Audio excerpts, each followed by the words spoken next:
வணக்கம் மாணவர்களே. அலகு 5 விலங்கு அமைப்பும் தொழிற்பாடும் என்ற பாடத்தில் இன்று நாங்கள் இந்த விலங்குகளின் சுவாச கட்டமைப்பு தொடர்பான விடயங்கள் கற்றுக்கொள்ள வேண்டி உள்ளது. அந்த வகையில் முதலாவதாக நாங்கள் இந்த விலங்குகளின் சுவாச கட்டமைப்புகளின் தேவை, வெவ்வேறு விலங்கு கூட்டங்களின் சுவாச கட்டமைப்புகளின் சிக்கல் தன்மை மற்றும் இந்த சுவாச கட்டமைப்புகளின் கூர்ப்பு தொடர்பான விடயங்கள் பார்க்க வேண்டி இருக்குது. உங்களுக்கு தெரியும், இந்த உடலுக்குள் ஆக்சிஜன் உள்ளெடுக்கப்படுகின்ற மற்றும் வெளிச்சூழலுக்கு கார்பன் ஆக்சைடு வெளியிடப்படுகின்ற இந்த செயல்முறைகளை கொண்டுள்ள சுவாச வாயுக்களின் பரிமாற்றம் பரவல் மூலமாக நிகழும். அப்போ அங்கே நடக்கிறது பரவல், செறிவுபடுத்திறன் வழியே நடைபெறும் ஒரு செயற்பாடு. முக்கியமாக இந்த எளிய விலங்குகளான இந்த நைடேரியன்கள், இந்த தட்டையன்கள் போன்ற எளிமையான விலங்குகளில் இந்த உடலில் உள்ள ஒவ்வொரு கலங்களும் இந்த புறச்சூழலோட நேரடி தொடர்பில் இருக்கும். விளங்குதோ? இவ்வாறான விலங்குகள் எளிமையான உடல் வடிவத்தையும் ஒப்பீட்டளவில் குறைந்த அளவு சக்தி தேவையையும் கொண்டவை. எனவே இந்த உடல் மேற்பரப்பினூடாக சுவாச வாயுக்கள் பரவுறது நடைபெறக்கூடியதாக இருக்கும். இவ்வாறான பரவல் இவற்றினுடைய தேவைகளுக்கு போதுமானதாக இருக்கும். கூர்ப்பின் போது, இந்த விலங்குகளின் கூர்ப்பின் போது உடற்பெருமன், சிக்கத்தன்மை என்பன அதிகரிக்குது. குறிப்பாக இந்த உடல் அறை உருவாக்கத்தோட விலங்குகளின் மேற்பரப்புக்கும் கனவளவுக்கும் இடையிலான விகிதம், இந்த ஏபி விகிதம் என குறிப்பிடலாம், குறைவடையும். இதனாலே இந்த வினைத்திறனான வாயு பரிமாற்றம் பாதிக்கப்படும். சாதாரணமான உடல் மேற்பரப்பினூடாக நடக்கிற பரவல் போதுமானதாக இராது. காரணம், மேற்பரப்பு கனவளவு வீதம் குறையுது, உடற்பெருமன் அதிகரிக்குது. எனவே இவ்வாறான உடல் மேற்பரப்பினூடாக நடைபெறும் பரிமாற்றம் இவற்றுக்கு போதாது.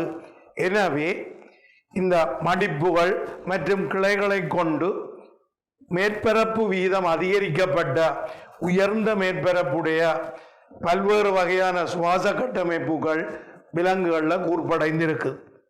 அவ்வாறான சுவாச கட்டமைப்புக்கு நாங்கள் உதாரணமாக இந்த பூக்களை, வாதநாளிகளை, நுரையீரல்களை குறிப்பிட முடியும். இந்த நுரையீரல்களில் வேறுபட்ட வகையான நுரையீரல்கள் இருக்கும். முக்கியமாக சிலந்திதழ்களில் இந்த புக்லங், ஏற்று நுரையீரல் என குறிப்பிடப்படும் ஒரு நுரையீரல் இருக்கும். இந்த முள்ளந்தண்டு விலங்குகளில், முக்கியமாக இந்த அம்பிபியன்களில் ஒரு மழுங்கிய பையொன்று நுரையீரலாக காணப்படும். ரெப்டீலியாக்களில் கிளைகளுடைய மடிப்புகள் கொண்ட நுரையீரல் இருக்கும். பறவைகளில் முன்புற பிற்புற காற்று பைகளுடன் இணைக்கப்பட்ட ஒரு வினைத்திறனான ஒரு நுரையீரல் இருக்கும். முலையூட்டிகளில் சிற்றறை கொண்ட நுரையீரல் காணப்படும். இப்போ நீங்கள் ஒரு படத்தில் அவதானித்துக் கொண்டிருக்கிறீர்கள். ஒரு வெட்டுக்கிளி ஒன்றின் சுவாச கட்டமைப்பை நீங்கள் அவதானிக்கிறீர்கள். உடல் மேற்பரப்பில் சுவாச துவாரங்கள் இருக்கும். அந்த சுவாச துவாரங்களின் ஊடாக உட்புகும் வழி இந்த வாதநாளி கிளைகளுக்கூடாக கடத்தப்பட்டு இறுதியாக உள்ள புன்வாத நாளிகளை சென்றடையும். இந்த புன்வாத நாளிகள் பாய்பொருளை கொண்டவை, கலங்களுக்குள்ள ஊடுருவி இருக்கும், பரிமாற்றம் நடைபெறும். அப்ப இங்கே ஒரு வழி நிழல் காணப்படும் வாதநாளிக்குள்ள. வாதநாளியில் உள்ள வழி நிழலுக்கும் கலங்களுக்கும் இடையில வாயு பரிமாற்றம் நிகழும். இங்கே ஒரு காற்றோட்டம் நிகழ்வதில்லை, குறிப்பாக காற்றோட்டம் நிகழ்வதில்லை. இந்த வாதநாளி தொகுதி ஒரு காற்று பையோடு இணைக்கப்பட்டிருக்கும். அடுத்ததாக இந்த பூக்கள். இந்த பூக்கள் உடலின் வெளிவளர்ச்சிகளாக காணப்பட்டு வெளிப்பூக்களாக இருக்கும். முக்கியமாக கடல் வாழ் முள்ளந்தண்டிலிகளில் இந்த வெளிப்பூக்கள் காணப்படும். அதே போன்று மீன்களில், கூனிரால்களில், இறால்களில் உட்பூக்கள் காணப்படும். இந்த உட்பூக்களை பொறுத்தவரையில் முக்கியமாக இந்த முன்மீன்களில் இந்த எதிரோட்ட பொறிமுறை ஒன்று அவதானிக்கக்கூடியதாக இருக்கும். இந்த கவுண்டர் கரண்ட் சிஸ்டம் என்று சொல்றது, நீர் பாய்கிற திசைக்கு எதிராக குருதி பாயும். இங்க படத்தில் நீங்கள் அவதானிக்கக்கூடியதாக இருக்குது. வினைத்திறனான வாயு பரிமாற்றம் நடைபெறும். முக்கியமாக இந்த பூக்கள் நீரில் கரைந்திருக்கிற ஆக்சிஜனை சிறைப்பிடிக்கக்கூடியவை. அந்த வகையில் இந்த முன்மீன்களில் குறிப்பாக எதிரோட்ட பொறிமுறை இருக்கும். கொண்டிட்ரிசில கசீலிய மீன்களில் இந்த எதிரோட்ட பொறிமுறை இல்லை. அவற்றிலும் பூக்கள் இருக்கும், உட்பூக்கள் இருக்கும். இந்த ரெண்டு உட்பூக்களுக்கும் இடையில வேறுபாடு இருக்கும். இந்த முக்கியமாக முன்மீன்களில் பூமுடியுருவால பாதுகாக்கப்பட்ட பூக்கள் காணப்படும். குறிப்பாக இந்த நீரில் கரைந்துள்ள ஆக்சிஜனை வினைத்திறனுடன் வேறாக்கி பயன்படுத்துவதற்கு ஏற்றவாறு முக்கியமாக இந்த நீர் வாழ்க்கைக்குரிய விலங்குகளின் உடலில் பூக்கள் போன்ற வெளி வளர்ச்சிகள் உருவாக்கப்பட்டிருக்கும். அதே நேரத்தில் நாங்கள் இந்த தரைவாழ் விலங்குகளை பார்த்தமாயிருந்தால் முக்கியமாக வளிமண்டலத்தில் இருந்து ஆக்சிஜனை பிரித்தெடுக்க வேண்டியிருக்கும் வினைத்திறனாக. அப்போ வளிமண்டல ஆக்சிஜனை பயன்படுத்துறதுக்கு ஏற்ற விதத்தில் அங்கே உட்புற மடிப்புகளை கொண்ட பூச்சிகள் போன்றவற்றில் வாதநாடிகளும், குறிப்பாக இந்த மீன்கள் தவிர்ந்த ஏனைய முள்ளந்தண்டு விலங்குகளில் நுரையீரலும் காணப்படும். நான் ஏற்கனவே குறிப்பிட்டிருக்கின்றேன், முள்ளந்தண்டு விலங்குகளில் ஒற்றை சுற்றோட்டமுடைய விலங்குகள் பூக்களை சுவாச அங்கமாக கொண்டிருக்கும். இரட்டை சுற்றோட்டமுடையவை குறிப்பாக நுரையீரலை சுவாசாங்கமாக கொண்டவை. அடுத்தது இந்த சுவாச மேற்பரப்பின் சிறப்பியல்புகளை கவனித்துக் கொண்டோமானால் முக்கியமாக இந்த சுவாச மேற்பரப்புன்றது ஒரு வினைத்திறனாக வாயு பரிமாற்றத்தை நிகழ்த்த வேண்டும். இந்த வாயு பரிமாற்றம் என்றது பரவல் மூலம் மாத்திரமே நடைபெறும். அதற்காக சில சிறப்பியல்புகளை, கட்டமைப்பு இசைவாக்கங்களை இந்த சுவாச மேற்பரப்பு கொண்டிருக்க வேணும். முக்கியமாக முதலாவது இயல்பாக இந்த சுவாச மேற்பரப்பு ஊடுபுகவிடும் தன்மை உடையதாக இருக்க வேண்டும். இந்த சுவாச வாயுக்கள் கரைந்து இதனூடாக கடந்து செல்லக்கூடிய விதத்தில் சுவாச மேற்பரப்பு ஈரலிப்பானதாக இருக்க வேண்டும். அடுத்ததாக இந்த சுவாச மேற்பரப்பு புகவிடும் தன்மை இருக்க வேண்டும். அதற்காக மெல்லியதாக இருக்க வேண்டும்.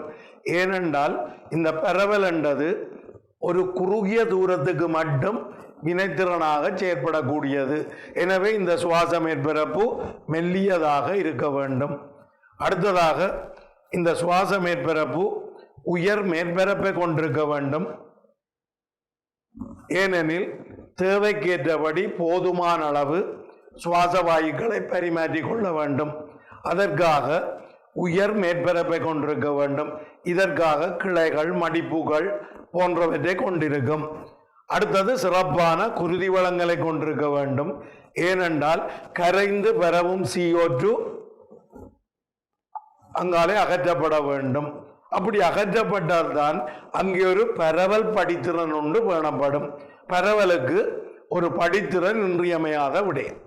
அடுத்ததாக நாங்கள் விலங்குகளினுடைய சுவாச கட்டமைப்புகளை பார்த்தோமா இருந்தால் இந்த நைடேரியன்கள், தட்டைப்புழுக்கள், மட்புழுக்கள்ல உடல் மேற்பரப்பு சுவாச கட்டமைப்பாக தொழிற்படும். இந்த உடல் மேற்பரப்பு ஈரலிப்பாக காணப்படும். மேற்பரப்பு அதிகரிக்கப்பட்டிருக்கும். இதற்கூடாக பரவல் மூலம் வாயு பரிமாற்றம் நிகழ முடியும். அடுத்தது முக்கியமாக நீரில் கரைந்துள்ள ஆக்சிஜனை வினைத்திறனாக பிரித்தெடுத்து பயன்படுத்த வேண்டியிருக்கும். நீர்வாழ் விலங்குகளில் பூக்கள் காணப்படும். முக்கியமாக இந்த நீரிஸ், அருணிகோலா போன்ற கடலுக்குரிய அனலிட்டுகளில் இந்த வெளிப்பூக்கள் இருக்கும். உங்களுக்கு தெரியும், இந்த நீரிஸ், அருணிகோலா போன்ற பொலிக்கீட்டு புழுக்களில் பரபாதம் காணப்படும். இந்த பரபாதம் இந்த வெளிப்பூக்களை கொண்டிருக்கும். எனவே அது சில சந்தர்ப்பங்களில் பாதப்பூக்கள் எனவும் குறிப்பிடப்படுவது உண்டு. அடுத்தது இந்த உட்பூக்களை பார்த்தோமா இருந்தால் முக்கியமாக மீன்கள், எல்லா விதமான மீன்களும் உட்பூக்களை கொண்டவை. அடுத்தது இந்த ஸ்ரிம்ப், கூனிறால்கள், இறால்கள் உட்பூக்களை கொண்டிருக்கும். அடுத்தது முக்கியமாக மனிதன் போன்ற முலையூட்டிகள், இந்த ரெப்டீலியாக்கள் அதாவது ஊர்வன, இந்த பறவைகள் நுரையீரலை கொண்டிருக்கும். நான் ஏற்கனவே இங்க குறிப்பிட்டதை போன்று மனிதன்ல சிற்றறை கொண்ட ஒரு வினைத்திறனான நுரையீரல் காணப்படும். பறவைகள்ல முற்புறத்திலும் பிற்புறத்திலும் காற்றுப்பைகள் இணைக்கப்பட்டு ஒரு வினைத்திறனான நுரையீரல் இருக்கும். ஊர்வனவற்றில இந்த நுரையீரல் சோனைகளாக பிரிக்கப்பட்டு காணப்படும். அடுத்தது தோல் சுவாச கட்டமைப்பாக தொழிற்படக்கூடியது. முக்கியமாக இந்த அம்பிபியன்கள் எனப்படும் உபயவாளிகளில் தோல் சுவாச கட்டமைப்பாக தொழிற்படும். மற்றும் இந்த சிலந்திகள், தேள்கள் போன்றவை, ஆத்ரோபோட்டுகள், இவை புக்லங் என்று சொல்ற 8 நுரையீரலை கொண்டிருக்கும். முக்கியமாக இந்த வாதநாளி என்று சொல்றது குருதிக்கலன் தொடர்பற்றது. விளங்குதோ? இங்கே சுவாச வாயுக்களை குருதி கொண்டு செல்வதில்லை. விளங்குதோ? எனவே அவற்றிலே குருதியில சுவாசன்ற பொருள் பொதுவாக இருப்பதில்லை. இங்கே வேறுபட்ட சுவாச கட்டமைப்புகளை நீங்கள் அவதானிக்கக்கூடியதாக இருக்குது. முக்கியமாக உடலின் வெளிமடிப்பாக வெளிப்பூக்கள் காணப்படுகிறது. அடுத்தது உட்பூக்கள் காணப்படுது, இன்டர்னல் கில்ஸ், உடலின் உட்புற மடிப்பாக. அடுத்தது இந்த முலையூட்டிகளின் சித்தரை கொண்ட நுரையீரல் காட்டப்பட்டிருக்குது. ஒரு பூச்சியின் பாதநாளி தொகுதி இங்க காட்டப்பட்டிருக்குது. அடுத்தது மிக முக்கியமான ஒரு பாடம், மனிதனின் சுவாச தொகுதி. இப்போ உங்களுக்கு இங்க காட்சிப்படுத்தப்பட்ட படத்தில் ஒரு மனிதன் சுவாச தொகுதியின் மொத்த கட்டமைப்பு அவதானிக்கக்கூடியதாக இருக்குது. முக்கியமாக வெளியோட தொடர்பு கொள்றது இந்த மூக்குக்குழி மூலமாக, வாய்க்குழி மூலமாகவும் தொடர்பு கொள்ள முடியும். இந்த மூக்குக்குழி, மூக்குத்துவாரம், வெளி மூக்குத்துவாரம், அதை தொடர்ந்து காணப்படும் மூக்குத்துளி, அதனை அடுத்து உள்மூக்குத்துவாரம், இது தொண்டைக்குள் திறக்கும். உள்மூக்குத்துவாரம் தொண்டைக்குள் திறக்கும். இந்த தொண்டை என்றது உணவு செல்லும் பாதைக்கும் காற்று செல்லும் பாதைக்கும் பொதுவானது. அதாவது இந்த தொண்டைக்குள் உணவு பாதையும் காற்று பாதையும் ஒன்று சந்திக்க முடியும். அடுத்தது இந்த குரல் வளை கசியிழையங்களால் வலுப்படுத்தப்பட்டு காணப்படும். அடுத்து வாதநாளி, இதுவும் இந்த வாதநாளி சுவரும் கசியிழையங்களால வலுப்படுத்தப்பட்டிருக்கும். இங்கே சி போன்ற கசியிழையம் காணப்படும். அடுத்தது 2 சுவாசப்பை குழாய்கள், சுவாசப்பை சிறுகுழாய்கள், அது மேலும் கிளைத்து நுண்ணிய சுவாசப்பை சிறுகுழாய்கள், கொத்துக்களாக காணப்படும் காற்றுப்பைகள், அதாவது சிற்றறைகளில் முடிவடையும். நெஞ்சு குழிகளே இந்த சுவாச தொகுதி காணப்படுகிறது. கூம்புருவமான 2 நுரையீரல்கள். நெஞ்சு குழியையும் வயிற்று குழியையும் எல்லைப்படுத்துறது பன்கூட்டு தசையாலான பிரிமென் ரட்டு. இந்த பிரிமென் ரட்டு வயிற்றுக்குழியின் கூரையாகவும் நெஞ்சுக்குழியின் தளமாகவும் காணப்படக்கூடியது. அடுத்தது இந்த சுவாசப்பை சிறுகுழாய்களின் ஒரு தொகுதி ஒன்று இங்க நுண்கட்டமைப்பாக காட்டப்பட்டிருக்குது. பாருங்க, இந்த வலது இடது சுவாசப்பை குழாய்கள் 2 நுரையீரலுக்கும் செல்லும். அங்க கிளைத்து மேலும் கிளைத்து இறுதியாக உருவாகிறது நுண்ணிய சுவாசப்பை குழாய்கள். இந்த நுண்ணிய சுவாசப்பை குழாய்களின் நுனியில காற்றுப்பை இருக்கும். இந்த காற்றுப்பை ஒரு கொத்துக்களாக சிற்றறைகளை கொண்டிருக்கும். அல்வியோல்ஸ், சுவாச சிற்றறைகள் என குறிப்பிடப்படும். இந்த சுவாச சிற்றறைகளை சூழ்ந்து குருதிமை குழாய்கள் காணப்படும். இந்த குருதிமை குழாய்கள் இந்த குருதிக்கும் சுவாச சிற்றறையில் உள்ள வழிக்கும் வாயு பரிமாற்றம் நிகழ முடியும். இதற்காக நுரையீரலுக்கான ஒரு குருதி விநியோகம் ஒன்று பேணப்படுகிறது. இங்க சுவாச நாடியின் கிளை சிற்றறைகளை சூழ்ந்து மயிர்குழாய்களை ஆக்கி அந்த மயிர்குழாய்கள் ஒன்றிணைந்து ஒரு புன்னாளத்தை ஆக்கி அப்ப இங்க முக்கியமாக சுவாச நாடி குருதியை விநியோகிக்கும், சுவாச நாளம் குருதியை சேகரிக்கும். இவற்றுக்கு இடையில குருதி மயிர்குழாய்கள் காணப்படும். இவை இந்த சிற்றறைகளை சூழ்ந்து ஒரு மயிர்குழாய் படுக்கைகளாக காணப்படும். அப்ப இந்த சுவாச தொகுதியின் ஒட்டுமொத்த கட்டமைப்புகளை பார்ப்போமானால் வெளிமூக்கு துவாரங்கள், அதனை அடுத்து மூக்கு குழி, அடுத்து தொண்டை, குரல் வளை மற்றும் பாதநாளியில் இருந்து ஆரம்பித்து ஒவ்வொன்றும் ஒவ்வொரு நுரையீரலை சென்றடைகின்ற 2 சுவாசப்பை குழாய்கள், வலது இடது சுவாசப்பை குழாய்கள் என குறிப்பிடப்படும். ஒவ்வொரு நுரையீரலையும் சென்றடைகின்ற இந்த சுவாசப்பை குழாய்கள் மேலும் கிளைத்த கான்களின் தொடராக சிறிய சுவாசப்பை குழாய்கள் உருவாகும். இவை காற்றுப்பைகள்ல முடிவடையும். அந்த காற்றுப்பைகள் ஏராளமான சிற்றறைகளை கொண்டிருக்கும், குறிப்பாக கொத்துக்களாக சிற்றறைகளை கொண்டிருக்கும். இவ்வாறான இந்த சுவாசப்பை சிறு குழாய் தவிர்ந்த சுவாசப்பை குழாய் தவிர்ந்த இந்த சுவாசப்பை சிறு குழாய்கள், நுண்ணிய சுவாசப்பை சிறு குழாய்கள், இந்த காற்றுப்பைகள் ஒரு சோடி கூம்புருவமான நுரையீரலுக்குள் அமைந்திருக்கும்.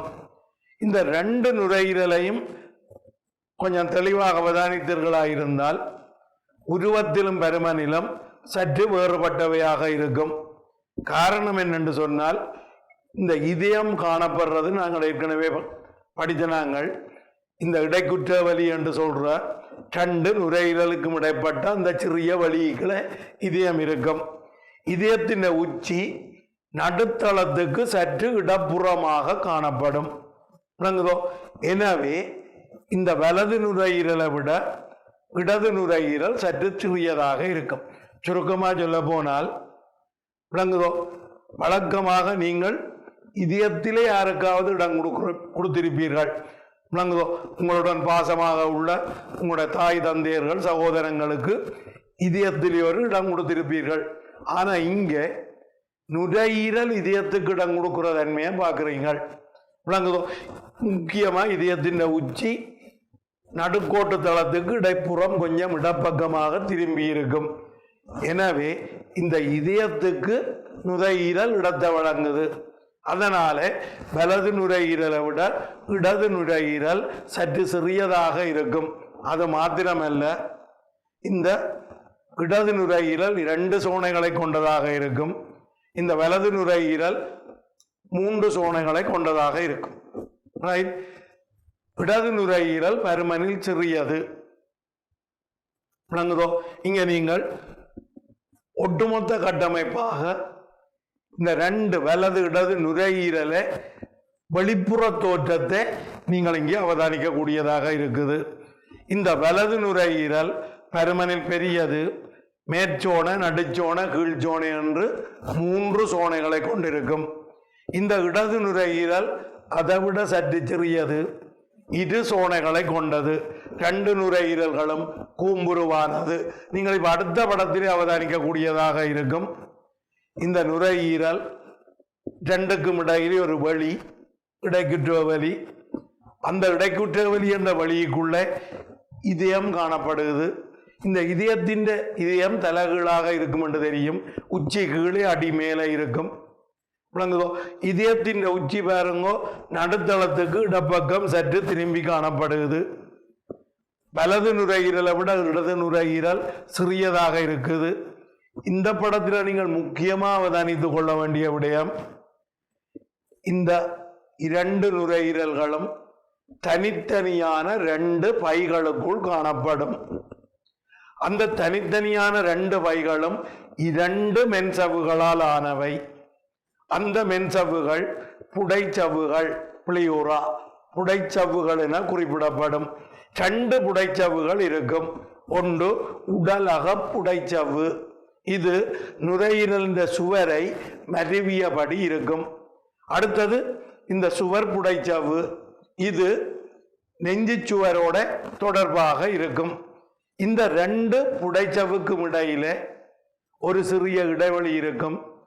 இந்த இடைவெளி புடைக்குழி பாய்பொருள் ஒன்றால நிரப்பப்பட்டிருக்கும். இதை விளங்கிக் கொள்றதுக்காக இப்ப நான் குறிப்பிடும் விடயத்தை நீங்கள் கவனித்துக் கொள்றது பொருத்தமாயிருக்கும். ஒரு கண்ணாடி வழுக்கி எடுங்கோ, ஒரு ட்ராப்பர் உண்டாலே ஒரு துளி நீரை விடுங்கோ, அதுக்கு மேலே இன்னொரு வழக்கியை வையுங்கோ. வழக்கிகளை முன்பின்னா அசைக்க முடியும். அசைத்தால் அங்க நீங்க விட்ட நீர்த்துளி பெறவும். விளங்குதோ? இந்த ரெண்டு சிலைட்டும், ரெண்டு கண்ணாடி வழக்கியும் இந்த ரெண்டு புடைச்சவுக்கும் ஒப்பிட முடியும். இடையில உள்ள அந்த மெல்லிய நீர்ப்படலம் புடைக்குழி பாய்பொருளுக்கு ஒப்பிட முடியும். இந்த வழுக்கியை முன்பின்னாக நீங்கள் அசைத்தால் விளங்குதோ அசைக்க முடியும். ஆனால் வெளியில தூக்கி நீங்கள் என்றால் கொஞ்சம் கடினமாக இருக்கும். காரணம், நீரின் உயர்ந்த மேற்பரப்பு விசையாலே ரெண்டு வழுக்கிகளும் ஒன்றுடன் ஒன்று ஒட்டி கொள்ளும். எனவே ரெண்டையும் அகற்றுவது சற்று கடினமாக இருக்கும். ஆனால் ஒன்றின் மீது ஒன்று இலகுவாக வழுக்கி அசைய முடியும். இந்த தன்மை இந்த சுவாச அசைவுக்கு, காற்றூட்டல் பொறிமுறைக்கு மிக இன்றியமையாத ஒரு தன்மை. அடுத்ததாக பாருங்க, இந்த மென்சவையும் நாங்கள் அவதானித்த நாங்கள் படத்திலே உட்புறமாக உள்ள மென்சவு உடலக புடைச்சவு எனப்படும். இது நுரையீரலின் வெளி மேற்பரப்புடன் ஒட்டி இருக்கும். அவ்வாறு வெளிப்புறமாக உள்ள மென்சவு சுவர் புடைச்சவு எனப்படும். இது நெஞ்சுக்குழியின் சுவரை ஒட்டி இருக்கும்.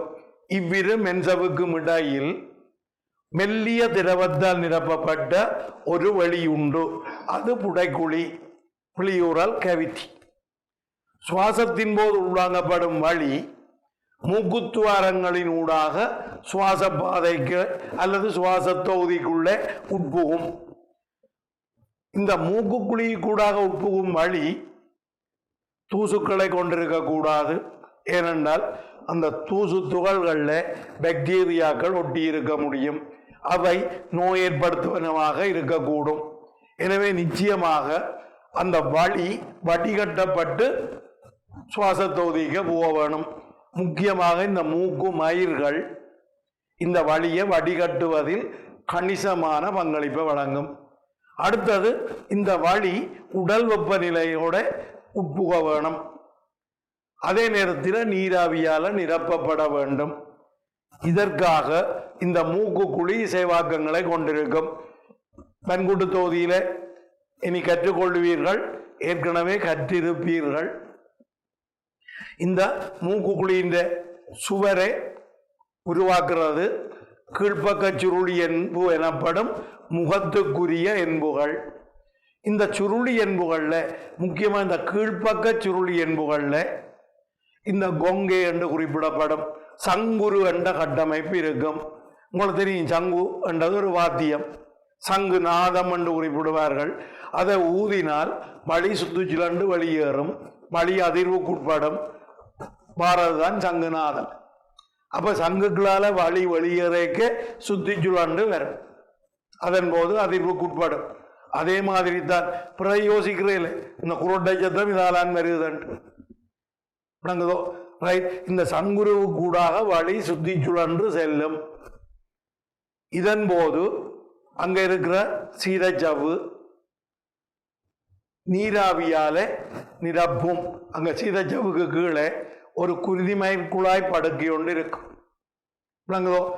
எனவே இலகுவாக இந்த உச்சுவாச வழி நீராவியால் நிரப்பப்படும்.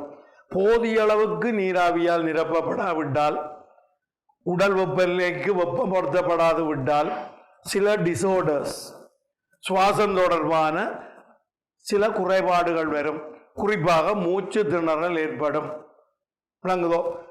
நீங்கள் தச்சல இந்த மூச்சு திணறல் ஏற்பட்டு விளங்குதோ ஒரு ஹாஸ்பிட்டலுக்கு போனால் டாக்டர் எல்லாம் டெஸ்ட் பண்ணி பார்த்துட்டு வேறு எந்த குறைபாடும் இல்லை என்றால் சொல்லுவார், நீராவியால் நிரப்பப்படுறது போதாது. விளங்குதோ? நல்லா ஆவி பிடிக்க சொல்லுவார். இப்போ இந்த கோவிட் வந்த பிறகு இந்த ஆவி பிடிக்கிறதுன்ற விஷயம் எல்லாருக்கும் நல்லா தெரிஞ்ச விஷயம். எப்படி ஆவி பிடிக்க வேணுமென்று நாங்கள் இப்போ அந்த எல்லா ஊடகங்கள்லையும் அது காட்டிக்கொண்டு இருக்கிறோம். விளங்குதோ? முந்தி என்றால் இந்த சந்திரமுகி படத்தை பார்த்தா தான் ஆவி பிடிக்கிறதை நீங்கள் விளங்கிக் கொள்ள முடியும். விளங்குதோ? சரி, இப்போ நாங்கள் அடுத்த விஷயத்துக்கு போவோம். இந்த மூக்கு குழி கூடாக போகிற வழி வடிகட்டப்படுது, மூக்கு மயிர்களால் நீராவியால் நிரப்பப்படுது, உடல் வெப்பநிலைக்கு வெப்பமாக்கப்படுது. விளங்குதோ? தொண்டைக்கு போய் அங்க குரல் வளைய கடந்து சென்று தொடர்ந்து பாதநாளை கூடாக பயணிக்கும். குறிப்பாக இந்த தொண்டை சுவாச தொகுதிக்கும் சமிபாட்டு தொகுதிக்கும் பொதுவான ஒரு அங்கம். இங்கே உணவு பாதையும் காற்று பாதையும் ஒன்று ஒன்று சந்திக்கும் என்ற விடயம் நீங்கள் அறிந்திருக்க வேண்டும்.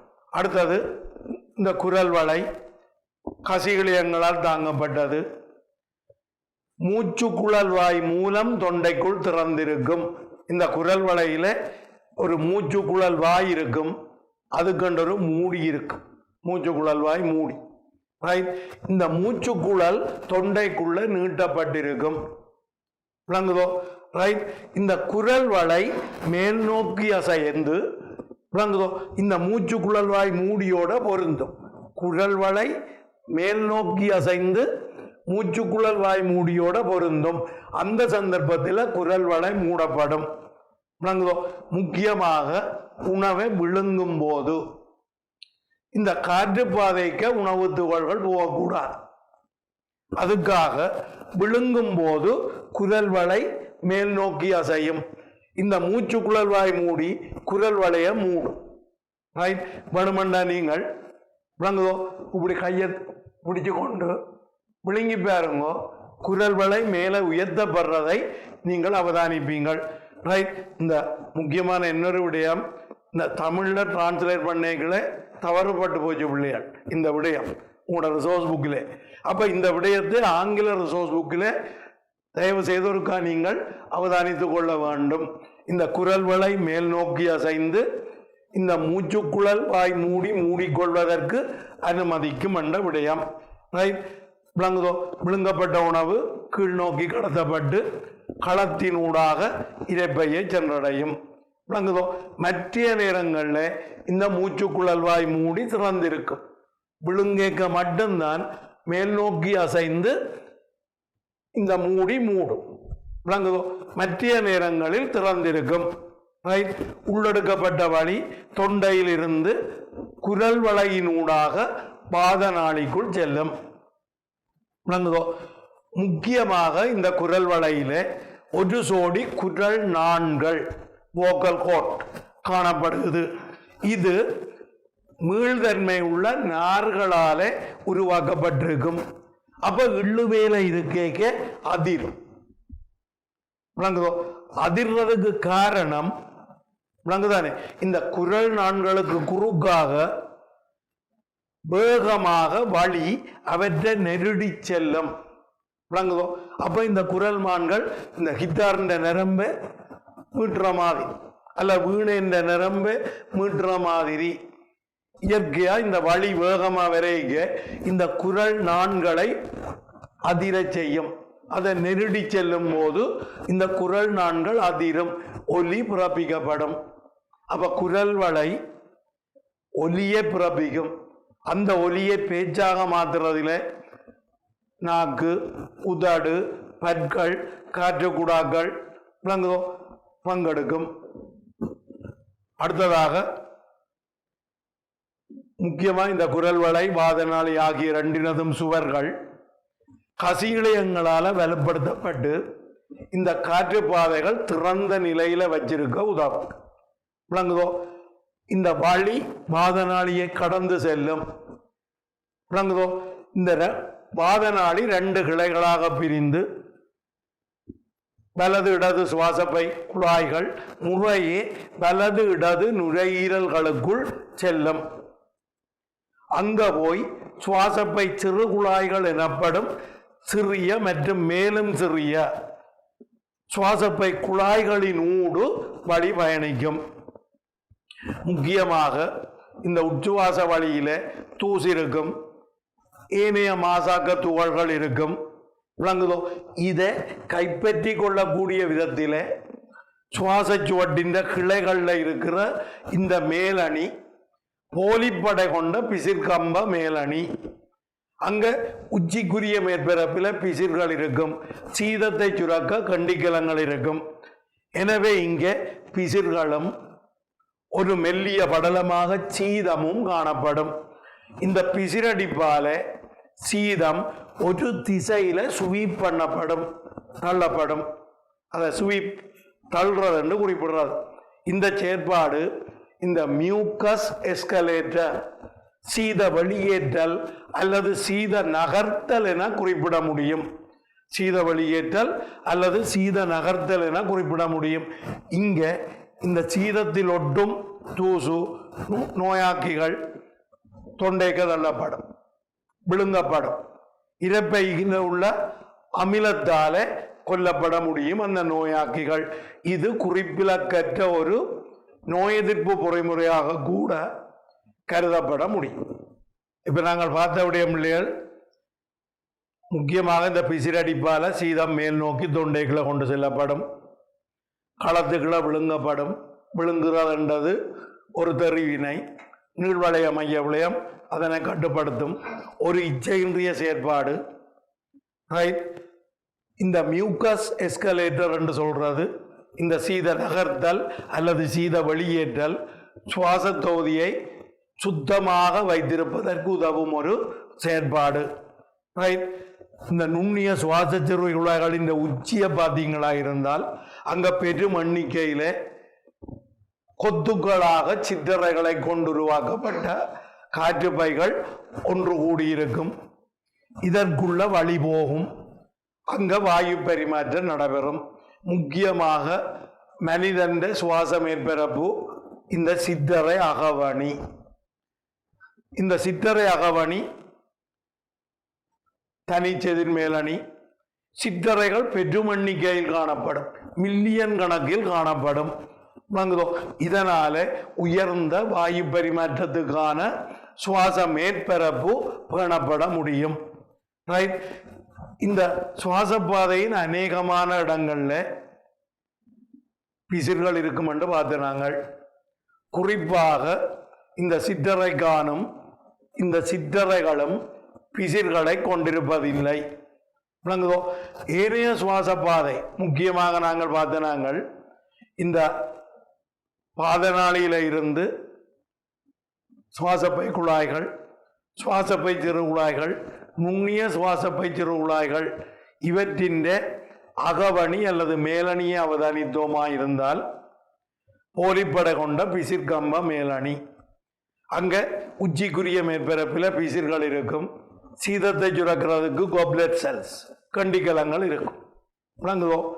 இங்க சிற்றறைகளை பார்த்தோமா இருந்தால் அங்க மேலணி மாற்றமடையும்.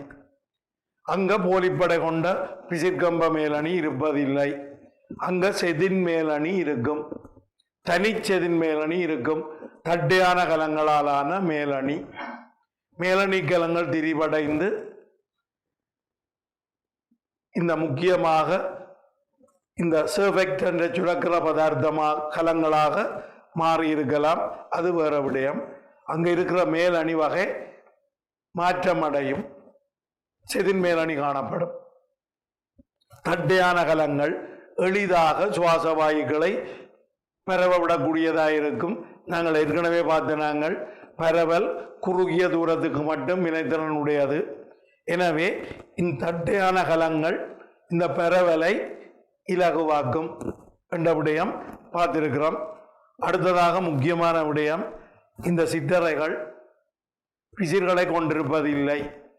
இந்த பிசிர்களை கொண்டிருப்பதில்லை என்றால் அங்கே போற இந்த தூசு, அங்க போகும் இந்த நுண்ணங்கிகளை வெளியகற்றுவதற்கான மாற்று வழி ஒன்று தேவைப்படும்.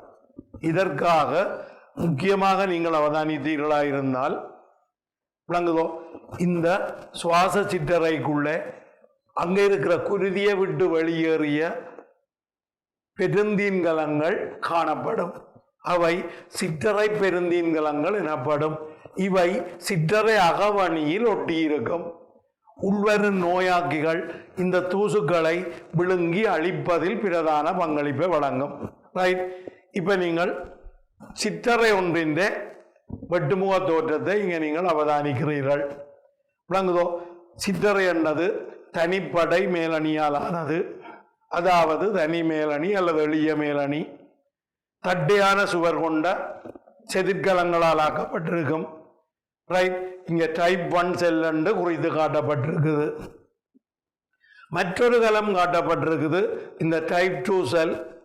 இது பாருங்கோ, ஒரு பதார்த்தத்தை சுரக்குது. விளங்குதோ? இந்த பதார்த்தம் மேற்பரப்பு படல பதார்த்தம் என்று குறிப்பிடப்படும், சர்ஃபெக்டன்ட். இந்த படல பதார்த்தம் இங்க உள்ள கொல்கி சிக்கலால சுரக்கப்படுகிறது, புடகங்களாக்கி வைத்திருக்கப்படுகிறது. அந்த புடகங்கள் இந்த கலத்தின் மென்சவில இணையுது, வெடிக்குது. அதாவது புறக்குழியமாதலால் சிற்றறை உள்ளிடத்துக்களை பதார்த்தத்தை வெளிவிடுது. பொஸ்போலிப்பிட்டால் ஆனது. விளங்குதோ? வழக்கமா முதலிரு மென்சவில அது இந்த அம்பிபிலிக் இயல்பு காரணமாக இருபடையை ஆக்க முடியும் என்று கலக்கட்டமைப்பில் படிச்சிருப்பீர்கள். ஆனால் இங்கே இந்த பொஸ்போலிப்பிட்டுகள் ஒரு படலம் ஒன்றை ஆக்குது, ஒரு மொனோலேயர் ஒன்றை ஆக்குது. ரைட். இந்த சுவரை நோக்கி பொஸ்போலிப்பிட் மூலக்கூறின் நீர் நாட்டம் உள்ள தலையும் இந்த காற்று வழி என்று சொல்ற ஏர் ஸ்பேஸ் என்று சொல்ற உள்ளிடத்தை நோக்கி இந்த நீர்வரப்புடைய 2 வாலும் காணப்படும். எனவே இந்த அகவணிக்கும் இந்த மேற்பரப்பு படலத்துக்கும் இடையில ஒரு மெல்லிய படலமாக ஒரு திரவ படலத்தை பேண முடியும். விளங்குதோ? இது இந்த சிற்றறைக்குரிய பாய்பொருள். இந்த சிற்றறைக்குரிய பாய்பொருள் வாயு பரிமாற்றத்துக்கு இன்றியமையாதது. இந்த வாயு பரிமாற்ற மேற்பரப்பை ஈரலிப்பாக பேணுவதன் மூலம் இந்த சுவாச வாயுக்கள் எதிரெதிரான திசையில் கரைந்து பரவுவதற்கு, அந்த எதிரெதிரான திசையில் பரவுவதென்றது நீங்கள் அடுத்தடுத்த பாடங்களில் விளங்கிக் கொள்வீர்கள். கரைந்து பரவுவதற்கு, பரவுவதை இலகுபடுத்தக்கூடியதாக இருக்கும் இந்த படலம். அடுத்தது உள்ளுக்கு காற்று வழியே பேணவும் உதவும். அடுத்ததாக நாங்கள் இங்கேயும் அடுத்த படத்தில் இந்த சிற்றறைகளை காற்றூட்டமும், இந்த சிற்றறைக்குரிய காற்றூட்டமும் விளங்குதோ? இந்த அல்வியோல வென்டிலேஷன் என குறிப்பிடப்படும் சிற்றறைக்குரிய காற்றோட்டம், சிற்றறைக்குரிய வாயு பரிமாற்றம் காட்டப்பட்டிருக்குது. பாருங்கோ, சிற்றறையின் மேலணி, தனிப்பட மேலணி, தட்டையான கலங்களாலான மேலணி, தனிச்செதிர் மேலணி. அதுக்கு வழியால குருதிமய குழாய் ஒரு நெட்வொர்க்கா இருக்கும். அந்த குருதிமய குழாயின் மேலணியும் தனிச்செதிர் மேலணி. இந்த 2 மேலணியும் ஒன்றுடன் ஒன்று தொடர்பாக இருக்கும். அது சுவாசத்துக்குரிய மென்சவ்வு என குறிப்பிடப்படும். ரெஸ்பிரேட்டரி மெம்பரேன், ரெஸ்பிரேட்டரி மெம்பரேன் என குறிப்பிடப்படும். இதற்கூடாக முக்கியமாக செறிவு படித்திறன் அல்லது பகுதியமுக்க படித்திறன் வழியே சிற்றறைக்குள் இருந்து குருதிக்குள் ஆக்சிஜன் பெறவ முடியும். அதே போல குருதிக்குள் இருந்து சிற்றறைக்குள் CO2 பெறவ முடியும். சிற்றறைக்குள் பெறவும் CO2 அங்க நீல நிற அம்புக்குறியால காட்டப்பட்டிருக்குது. வெளிச்சுவாச வழியோட வெளியகற்றப்படும். ஆக்சிஜன் உச்சுவாச வழியோட உள்வரும், அது குருதிக்குள் பெறவும். CO2 குருதிக்குள் இருந்து சிற்றறைக்குள் பரவி வெளியகற்றப்படும். அப்ப இந்த சுவாச வாயுக்களான O2 CO2 ரெண்டும் சுவாசத்தின் போது எதிரெதிரான திசைகளில் பெறவ முடியும். படிப்பீங்கள் அகச்சுவாசம் புறச்சுவாசம் உண்டு. இந்த அகச்சுவாசத்தின் போதும் புறச்சுவாசத்தின் போதும் சுவாச வாயுக்களின் பரிமாற்றம் நடைபெறும். அவை எதிரெதிரான திசையில் நடைபெறும். அதற்கேற்ற விதத்தில் செறிவுப்படுத்திறன் அங்க பேணப்படும். அடுத்ததாக நாங்கள் பார்க்கலாம், ஒவ்வொரு சிற்றறையும் மயிர்கலன்களாலான வலைப்பின்னலால சூழப்பட்டிருக்கும். சிற்றறைக்குள் செல்லும் வளிமண்டல ஆக்சிஜன் அங்குள்ள ஈரலிப்பான படலத்தில் கரைந்து, அந்த ஈரலிப்பான படலம் எப்படி பேணப்படும் என்றதும் பார்த்த நாங்கள். மெல்லிய தட்டையான மேலணிக்கு குறுக்காக விரைவாக பரவி இந்த குருதிமய குழாய்களின் குருதியை சென்றடையும். இதற்கிடையில இந்த கார்பனீர் ஆக்சைடின் நிகர பரவல் இந்த குருதிமய குழாய்களில் இருந்து சிற்றறைக்குள் நடைபெறும். இந்த சிற்றறைகள், நான் ஏற்கனவே குறிப்பிட்ட விடயம், சிற்றறைகள் பிசிர்களை கொண்டிருப்பதில்லை. எனவே உள்வரும் அந்நிய பொருட்களை விழுங்கி, தின்குழிய முறையால விழுங்கி சமிபாடடைய செய்து அளிக்கிறதுக்காக இந்த அல்வியோல மைக்ரோபாச் சிற்றறைக்குரிய பெருந்தீன்கலங்கள் எனப்படும் வெண்குருதி கலங்கள் சிற்றறை அகவணியிலே ஒட்டியிருக்கும். ஏற்கனவே பார்த்த நீங்கள் ஈரல் பெருந்தீன்கலங்கள் அல்லது கூப்பெருங்கலங்கள் குடாப்போரின் அகவணியில இணைக்கப்பட்டிருக்கும் என்று விளங்குதோ? ரைட். அதே நேரத்தில் இங்கே மில்லியன் கணக்கான சிற்றறைகள் விளங்குதோ? உயர் மேற்பரப்புழு விசையால தகர்வடையும். இந்த தகர்வடையும் என்ற விடயம் நீங்கள் ஒரு தடவை விளங்கிக் கொள்ள வேணும். விளங்குதோ? உங்களுக்கு தெரியும், ஒவ்வொரு நுரையீரலும் மில்லியன் கணக்கான சிற்றறைகளை கொண்டிருக்கும். தகர்வடையும் போது இந்த மில்லியன் கணக்கான சிற்றறைகள் ஒரு சில அறைகளாக வந்துவிடும். அதுதான் தகர்வடைதல்.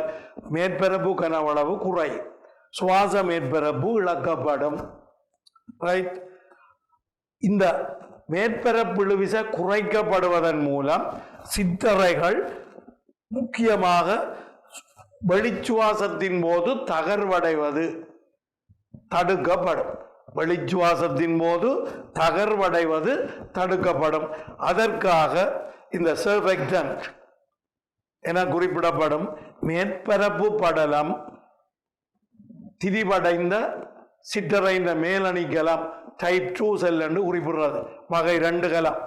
இது இந்த மேற்பரப்பு படலத்தை சுரக்கும். இது அங்கு ஒரு மொனோலேயராக இருக்கும். விளங்குதோ? வளியையும் திரவத்தையும் வேறு பிரிக்கும். அதே நேரத்தில் சிற்றறை தகர்வடைவதையும் தடுக்கும். அடுத்து நாங்கள் பார்க்க வேண்டியது முக்கியமான விடயங்கள், இந்த நுரையீரல் காற்றோட்ட பொறிமுறை 2019 எஸ்ஏ கேள்வி. நிச்சயமாக நீங்கள் இந்த 2019 புள்ளி திட்டம் இந்த கற்றுக்கொண்ட உடனே நீங்கள் ஒருக்கா நிச்சயமாக அவதானிக்க வேணும். ஏனென்றால் அங்கே சில குறிப்பிடக்கூடியதான சில விடயங்கள் குறிப்பிடப்பட்டிருக்குது. ரைட். முக்கியமாக விளங்குதோ, இந்த காற்றோட்ட பொறிமுறை, இந்த வென்டிலேஷன் மெக்கானிசம் என்று சொல்றது என்னன்றது உங்களால் குறிப்பிடக்கூடியதா இருக்க வேணும். முக்கியமாக விளங்குதோ, வாயு பரிமாற்ற மேற்பரப்பில் உயர்வான ஆக்சிஜன் செறிவு காணப்பட வேணும். அதே நேரத்தில் ஒரு தாழ்வான CO2 செறிவு காணப்பட வேண்டும். விளங்குதோ? இதற்கு அந்த காற்றோட்டம் அவசியம். ஏனென்றால் ஆக்சிஜன் செறிவு சுவாச மேற்பரப்பில் உயர்வாக பேணப்பட்டால் தொடர்பாக இருக்கிற குருதிக்கு ஆக்சிஜன் பெறவ முடியும், கொண்டு செல்ல முடியும். அதே நேரத்தில் கார்பனீர் ஆக்சைடு செறிவு தாழ்வாக பேணப்பட்டால் தான் குருதியில இருந்து CO2 சிற்றறைக்கு வர முடியும். அப்ப நிச்சயமாக ஒரு சுவாச மேற்பரப்பில் ஆக்சிஜன் செறிவு உயர்வாகவும் CO2 செறிவு தாழ்வாகவும் பேணப்பட வேண்டும். இதற்கு இந்த காற்றோட்டம் இன்றியமையாத ஒரு விடயம். நான் ஏற்கனவே இங்கே குறிப்பிட்டேன், வாதநாளி தொகுதியில் பூச்சிகளில் இருக்கிற இந்த வாதநாளி தொகுதியில் அங்கே வாதநாளிகளை புன்வாதநாளிகளை வழி நிரப்பி இருக்கும். ஆனால் அங்கே காற்றோட்டம் நிகழ்வதில்லை. வழிநிரலினூடு ஒட்சிசன் பரவி செல்லும். அதற்கேற்ற விதத்திலே ஒட்சிசன் படித்திறன் பேணப்படும். கலங்களில் ஒட்சிசன் பயன்படும். எனவே அங்க ஒட்சிசன் பௌதிக முகம் குறையும். வளிமண்டலத்திலே ஒட்சிசன் பௌதிக முகம் உயர்வு. எனவே இந்த வாதநாளியின் வழிநிரலுக்கூடாக ஒட்சிசன் பரவி செல்லும். இந்த வாதநாளிகளில் ஊடாக CO2 அகற்றப்படுவதில்லை. CO2 நீராவி ரெண்டும் முக்கியமாக இந்த குருதி குழியின் குருதி நிணநீருக்கு விடப்படும். நீராவி குருதி நிணநீருக்கு ஒடுங்கும். இதன் மூலம் பூச்சி நீர்க்காப்பை ஏற்படுத்திக் கொள்ளும். CO2 முக்கியமாக இந்த மூட்டு வென்சவினூடாக அகற்றப்படக்கூடியதாக இருக்கும். மூட்டு வென்சம்ன்றது இந்த பூச்சியின் புறத்தோல்ல இருக்கிற அல்லது புறவெண்கூட்டில் இருக்கிற ஒரு மெல்லிய பாகம் மூட்டுகளில் காணப்படும் அசைவுக்காக. அது கூடத்தான் CO2 அகற்றப்படும். வழிநிரலின் ஊடாக அகற்றப்படுவதில்லை. விளங்குதோ? எனவே இந்த முக்கியமாக இந்த நுரையீரல் மனித நுரையீரல்ல காற்றோட்டம் நிகழும். முக்கியமாக தசைகளின் சுருக்கத்தாலே சுவாச அசைவு ஏற்படும். சுவாச அசைவு காரணமாக நுரையீரல் வழியால் நிறைக்கப்படுவதும் நுரையீரலில் இருந்து வெளியேற்றப்படுவதும் நடைபெறும். இதுதான் காற்றோட்டம். இது சுவாச மேற்பரப்பில் உயர்ந்த ஒட்சிசன் செறிவையும் தாழ்ந்த CO2 செறிவையும் பேண உதவும். இது பரிமாற்றத்துக்கு இன்றியமையாதது. ரைட். அடுத்தது இந்த சுவாசித்தல் மூலம் நிறைவேற்றப்படுகின்ற விடயம் நுரையீரலுக்கு வழி உள்ளெடுக்கப்பட்டு அதுக்கு பெயர் மூச்சு உள்வாங்கல். வழி வெளியேற்றப்படும். அதுக்கு பெயர் மூச்சு வெளிவிடுதல். இது ரெண்டும் மாறி மாறி நடைபெறுகின்ற ஒரு காற்றின் அசைவு. இதைத்தான் நாங்கள் காற்றோட்டம் என குறிப்பிடலாம். ரைட். இதுக்கு காரணம் முக்கியமாக இங்க குறிப்பிடப்பட்ட ஒரு விடயம் உங்களுக்கு தெளிவா தெரிந்திருக்க வேணும். விளங்குதோ? வலி அமுக்கத்தோட நுரையீரலின் உள்ளிடத்தின் அமுக்கம் ஒப்பிடப்படுகிறது. ரைட். நாங்கள் ஏற்கனவே கற்றுக்கொண்ட நாங்கள் இந்த தாவரத்திலே அமுக்க அழுத்தம் என்ற ஒரு விடயம் பார்த்த நாங்கள். தாவரத்திலே அமுக்க அழுத்தம் என்ற ஒரு விடயம் பார்த்த நாங்கள். இந்த அமுக்க அழுத்தத்தை வலியமுக்கத்தோடு ஒப்பிட்டு பார்த்த நாங்கள்.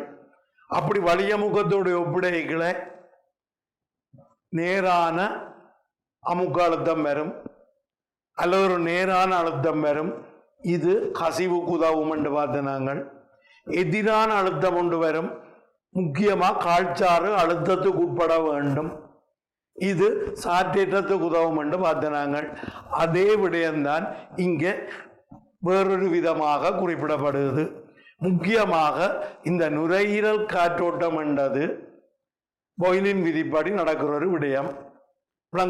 அமுக்க வேறுபாடால வலி அல்லது காற்றின் அசைவு ஏற்படுத்தப்படும். வலி அமுக்கம், நுரையீரல் உள்ளிடத்தின் அமுக்கம், இது ரெண்டும் மாறி மாறி வேறுபடும். அதுகின்ற விளைவாக அங்கே ஒரு காற்றோட்டம் ஏற்படுத்தப்படும். உச்சுவாசம் வெளிச்சுவாசம் நடைபெறும். இதற்காக அங்க செயற்படுத்தப்படுற செயற்பாடு இந்த human employee what is referred to negative pressure breathing என்று குறிப்பிடப்படுவது. மறை அமுக்க மூச்சு விடல் என குறிப்பிடும் ஒரு விடயத்தை மனிதர்கள் பயன்படுத்துகின்றார்கள். அப்ப இங்க முக்கியமா என்ன நடக்கும் என்றதை நீங்கள் தெளிவாக விளங்கிக் கொள்ள வேணும்.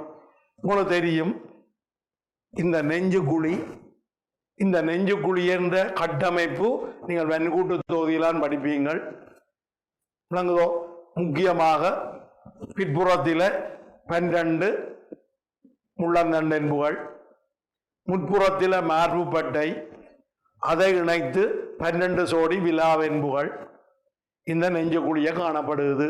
நெஞ்சுக்குழியின் தளமாக ஒரு வெண்கூட்டு தசை பிரிமென் ரட்டு இருக்குது. விளங்குதோ? இந்த பிரிமென் ரட்டில் ஏற்படும் தசை சுருக்கம், விலா என்புகளுக்கு இடையில இருக்கிற விலா என்பு தசைகளில் ஏற்படும் தசை சுருக்கம் விளங்குதோ. இந்த மார்பு பட்டையையும் விலாவென்புகளையும் நகர்த்தும் விளங்குதோ. அந்த நகர்வு காரணமாக நெஞ்சுக்குழியின் கனவளவு மாற்றப்படும். இந்த நெஞ்சுக்குழியின் கனவளவு மாற்றப்பட முடியும் வலியமுக்கம் மாறலி. எனவே வலியமுக்கத்தோடு ஒப்படைக்க நெஞ்சுக்குழியின் அமுக்கம் அல்லது நுரையீரலின் உள்ளிடத்தின் அமுக்கம் குறைவடைந்தால் வலி உட்புகும்.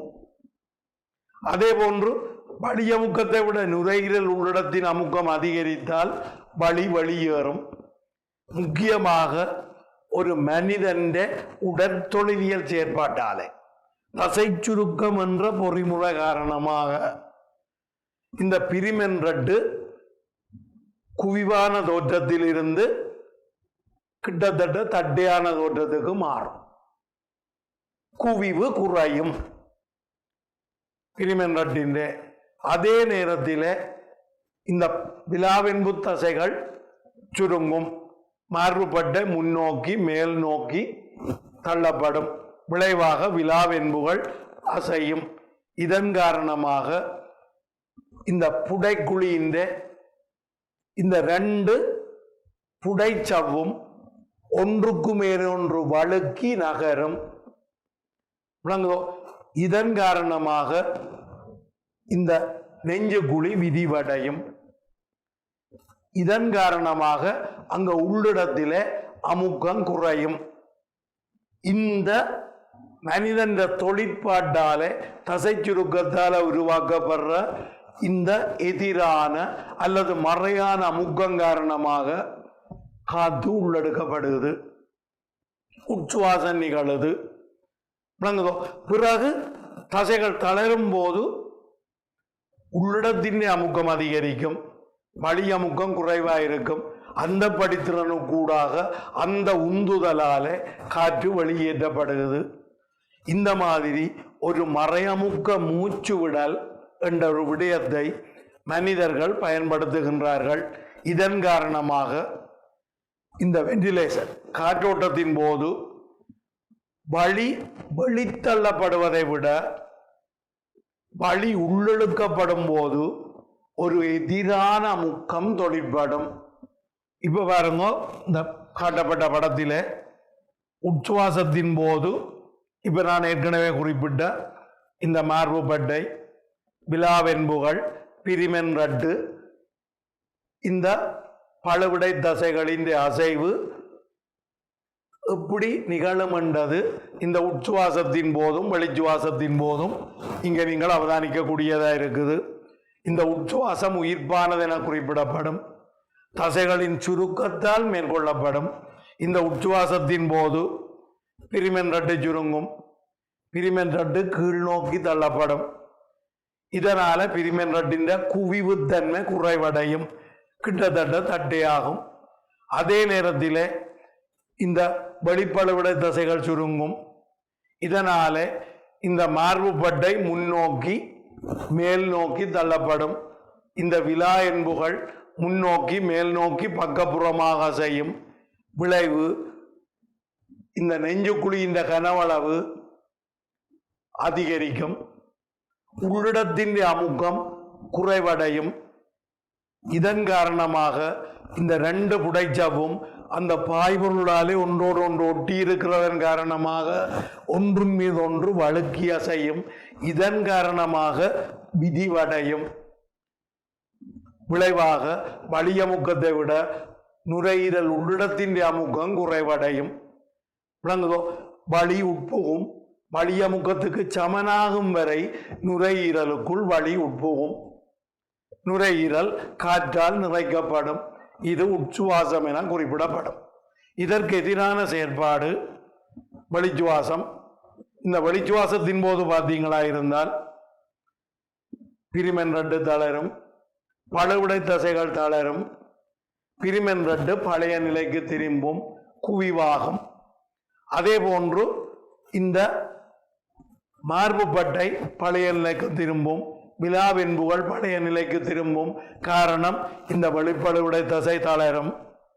இதன் காரணமாக வலியமுக்கத்தை விட நெஞ்சுக்குழியின் நுரையீரல்களின் உள்ளிடத்தின் அமுக்கம் அதிகரிக்கும்.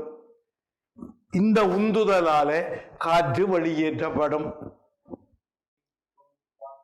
அப்ப இந்த காற்றோட்ட பொறிமுறை இப்ப நீங்கள் பார்த்த நீங்கள் இந்த 2 படத்தையும் வச்சுக்கொண்டு விளங்குதோ, இந்த மறையமுக்கம் மூச்சு விடுதல் என்ற தத்துவத்துக்கு அமைய விளங்குதோ, காற்று உள்ளெடுக்கப்படுகிறது, காற்று வெளியேற்றப்படுகிறது.